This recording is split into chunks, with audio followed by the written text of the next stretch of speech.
वंदे मातरम साथियों। आज के सेशन में हम चर्चा आपके सामने जो क्वेश्चंस दिख रहे हैं इन पे करेंगे। अभी सहायक आचार्य 2024 असिस्टेंट प्रोफेसर 2024 की भर्ती आई है और इस भर्ती में संस्कृत शिक्षा में हालांकि इसमें क्या है कि संस्कृत के अलावा संस्कृत है, इस संस्कृत के अलावा क्या है कि हिंदी, अंग्रेजी, इतिहास और राजनीति विज्ञान की पोस्ट भी आई है संस्कृत के अलावा भी। अब इसमें क्या है कि एक बड़ा संशय अभ्यर्थियों में बना हुआ है और वो कौन सा बना हुआ है, वो ये बना हुआ है कि 200 पद आए हैं। टोटल क्या है 200 पद आए हैं। ये हम सभी को पता है इस बारे में कि एक तो पीजी में 55% चाहिए, या जैसे पीछे जो असिस्टेंट प्रोफेसर थी कॉलेज एजुकेशन की, उसमें जैसे क्या है कि कुछ कैटेगरीज को 50 चाहिए थे, तो वो 50 छूट मिलेगी या नहीं मिलेगी, इस पर हम बात करेंगे। पूरी तरह से क्लियर करूंगा मैं एक चीज। न्यूनतम उत्तीर्णांक 40% है या 36% है या है ही नहीं, ये क्या चीज है इस पे बात करेंगे। पीएचडी होना जरूरी है क्या, ये हमारे यानी ये सवाल हैं, ये लगातार आप अभ्यर्थियों के द्वारा पूछे जा रहे हैं। तो मैंने सोचा कि सभी अभ्यर्थी परेशान हो रहे हैं तो एक वीडियो बना के पूरी जानकारी उनको दे दी जाए। अभी तो साथियों एक तो अपने को ये ध्यान रखना है कि इसमें पहला हम क्वेश्चन लेते हैं और पहला क्वेश्चन हमारा क्या है कि पहला क्वेश्चन हमारे सामने है वो ये है कि पीजी, जो पीजी है इस पीजी में कितने प्रतिशत चाहिए। तो यहां एक चीज क्लियर कर लेनी है साथियों, पीजी में चाहिए हमें 55%। और 55% किनको चाहिए ये भी अपने को ध्यान रखना है। तो 55% सभी को चाहिए, सभी को, किसी को कोई छूट नहीं है। 55% है, ये सभी को चाहिए, ये अपने को ध्यान रख लेना है। पहला तो आपको क्लियर कर लेना है कि पीजी में 5% वाली छूट इस संस्कृत शिक्षा वाले में नहीं दी गई है। तो पीजी में हमारे न्यूनतम क्या होनी चाहिए, पीजी में हमारे न्यूनतम 55% होनी चाहिए। सेकंड हमारा क्वेश्चन था कि न्यूनतम उत्तीर्णांक है वो दिए गए हैं या नहीं दिए गए हैं। बिल्कुल साथियों दिए गए हैं, बिल्कुल दिए गए हैं।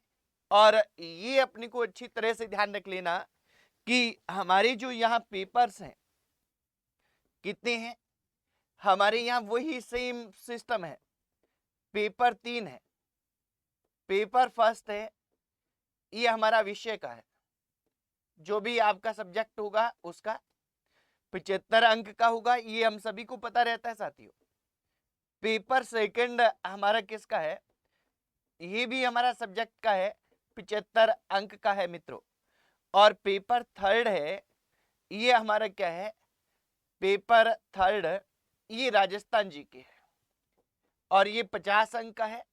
अब यहां अपने को ये ध्यान रख लेना है साथियों कि ये जो राजस्थान जी के ये जो हमारा पेपर्स बनाए गए हैं, ये जो हमारे सामने हैं कि ये पेपर्स हैं, इसमें आपको क्या है कि 40% चाहिए न्यूनतम पहले पेपर में, ये ध्यान रखना है। अलग अलग सभी पेपर्स में न्यूनतम है, इसमें न्यूनतम 40 चाहिए, दूसरे में भी 40 चाहिए न्यूनतम, और तीसरे में भी 40 चाहिए न्यूनतम। और इन तीनों का एग्रीगेट है, ये एग्रीगेट क्या है कि ये 36% से कम ना हो। अब देखिए यहां मित्रों थोड़ा सा समझना और अच्छी तरह से समझना कि जब हमें तीनों पेपर्स में अलग अलग स्पष्ट लिखा हुआ है और साथ में एंड और नहीं लगा हुआ, एंड लगा हुआ है, तो ये 36 वाला मामला तो अपने आप ही पूरा हो जाता है कि हमें इसमें भी 40 चाहिए, इसमें भी 40 चाहिए, इसमें भी 40 चाहिए। तो श्योर सी बात है कि अगर हम सिलेक्ट हो रहे हैं तो हमारे 40% से ऊपर अंक रहेंगे। क्या रहेंगे, 40% से ऊपर रहेंगे। तो कम से कम हर एक पेपर में, पेपर फर्स्ट में, पेपर सेकंड में, पेपर थर्ड में, ये क्या है कि 40% हमें अंक चाहिए ही चाहिए। ये अपने को ध्यान रख लेना है साथियों। यह एक गौर करना है कि पेपर फर्स्ट और पेपर सेकंड तो क्या है, हमारा सब्जेक्ट होता है जिसमें हमने पीजी कर रखी है, और पीजी हम उसी सब्जेक्ट में करते हैं जिसमें हमारा इंटरेस्ट है। इस कारण साथियों क्या रहता है, इस कारण क्या है कि इनमें तो हम 40% प्राप्त कर लेते हैं, पर राजस्थान जीके वाला पोर्शन है, इसमें हम 40% प्राप्त नहीं कर पाते। तो आप राजस्थान जीके पर विशेष फोकस कीजिएगा, मेरी सलाह रहेगी। कारण क्योंकि इसमें 200 सीटें हैं, इसमें हिस्ट्री पॉलिटिकल की कम सीटें हैं। हिस्ट्री पॉलिटिकल वाले तो इस 40% को क्रॉस कर लेंगे, बाकी चाहे हिंदी है, चाहे इंग्लिश है, चाहे संस्कृत वाले हैं, इनके लिए 40% पार पाना बड़ा मुश्किल काम होता है।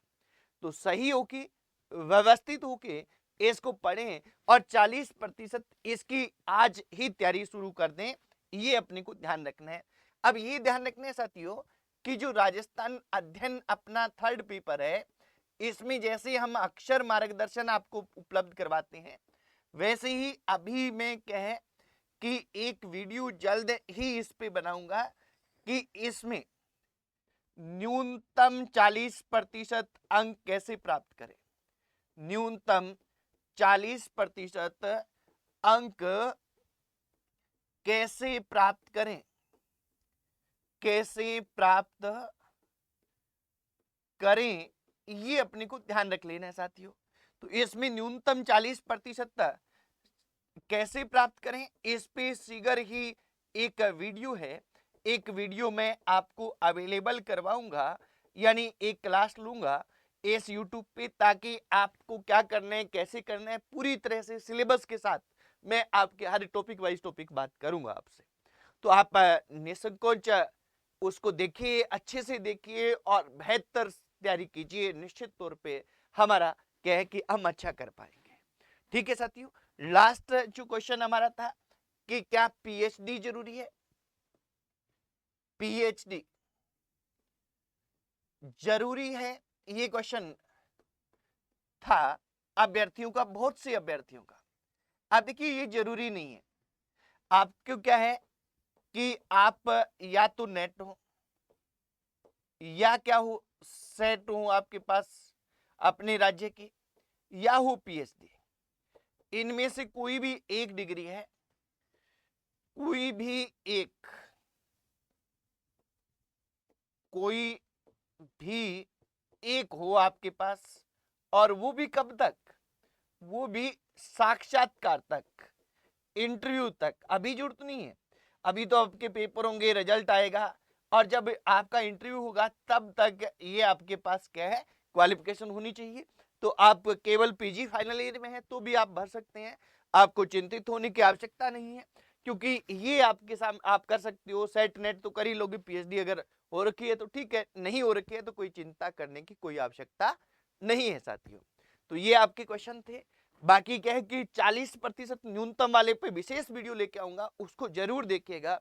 उसमें एक एक पहलू पर, एक एक बिंदु पर मैं आपके सामने चर्चा करूंगा कि वहां से कैसा पढ़ना है, क्या करना है, पीछे क्वेश्चन कैसे आए हैं और आगे क्या आने की संभावना है। ठीक है साथियों, आज इतना ही। जय हिंद, वंदे मातरम।